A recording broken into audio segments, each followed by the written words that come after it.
Everyone has issues singing and playing guitar at the same time until they break things down. Today I'm going to show you just how to do that. It's true, friends. Anybody who plays guitar and sings at the same time has once had an issue with it. The only thing is, now that you're watching them sing and play guitar at the same time, and it seems like it's done seamlessly, it's because they've broken it down in some way or another.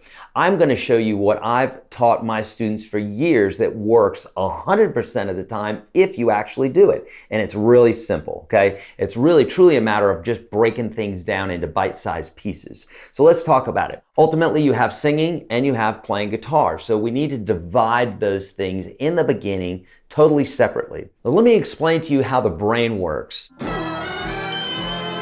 We've got conscious thinking and we've got subconscious thinking, or unconscious, however you want to think about it. Essentially, conscious thinking, we can only do one thing at a time, but with subconscious thinking, we can do many, many things at a time. Think about a toddler who's just learning to walk for the first time.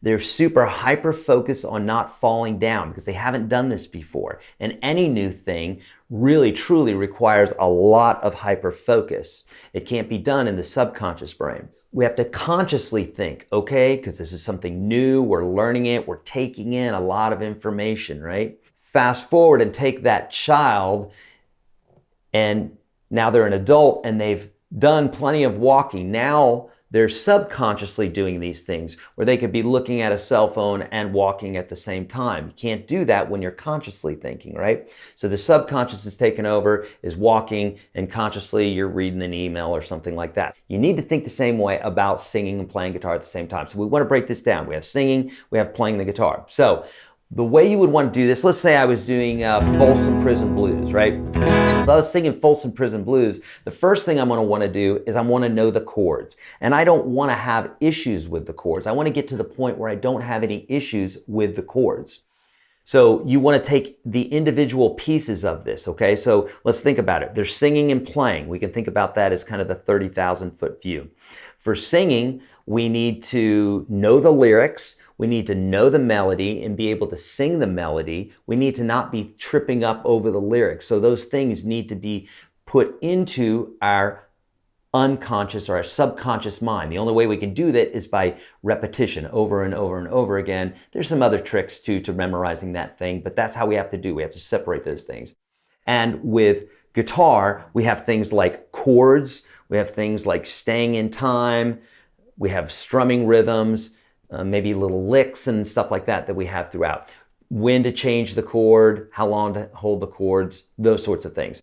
And that's done separately, okay? So it's like we have singing, we have guitar, and then underneath that we have kind of the subcategories that we need to get each one of those down. Okay, so let's break this down. If I was playing Folsom Prison Blues, the chords for that are E, A, and there's a B7 in there, okay? Then, so first off, I would need to know those chords and I would need to be able to play them seamlessly. I'm doing this all with a conscious brain, and I do it enough times to where it goes into my subconscious, because if I'm thinking about the chords and how to place my fingers and what have you, that's going to take away from the conscious brain. In order to break this down, what we would need to do is we would take the chords. We'd know the chords. That's one thing. We would need to know the strumming rhythm.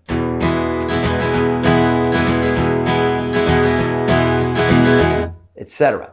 Then we would need to know how long the chords are played. That's 4 measures.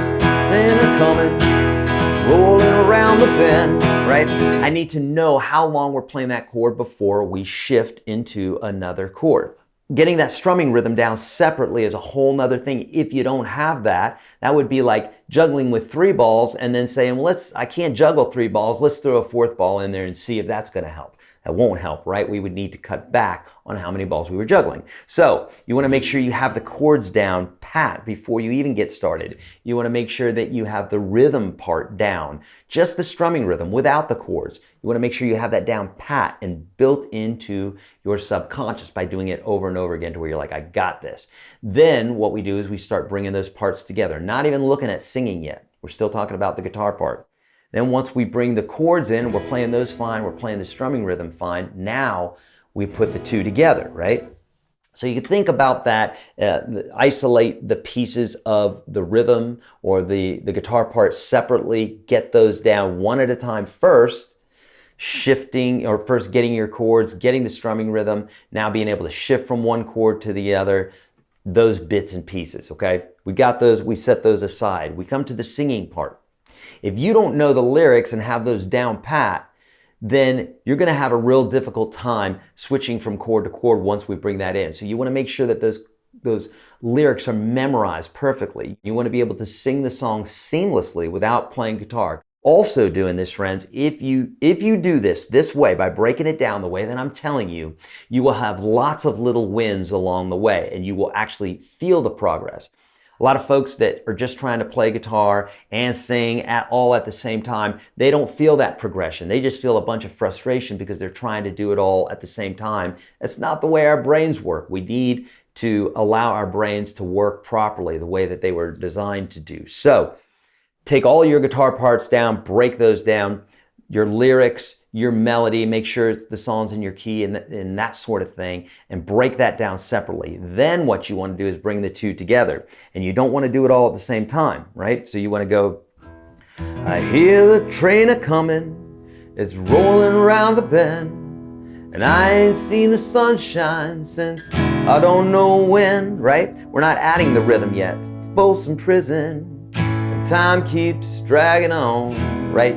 You can't add that strumming rhythm if you can't sing and just strum the diamonds, what we call diamonds on the whole notes. If you can't do that, you need to back that off.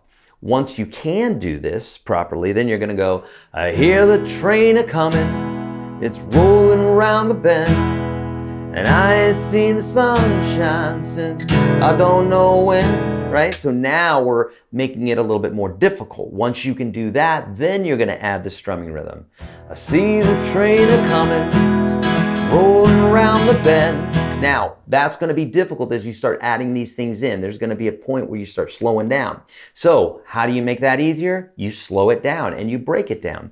I hear the train a-comin', rolling around the bend. Do it again.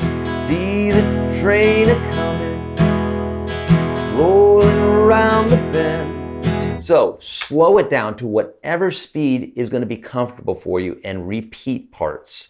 Or just take one measure, two measures, whatever is doable for you. Here is the one thing that you need to know more than anything else. If you're having difficulty doing this, slow it down or break it down. If you're not doing that, you're just going to get into frustration and start repeating mistakes, which makes it harder to fix. So slow it down, break it down. Make sure you can do these things in the small pieces before you add other pieces. All right, friends, I'm here to help you.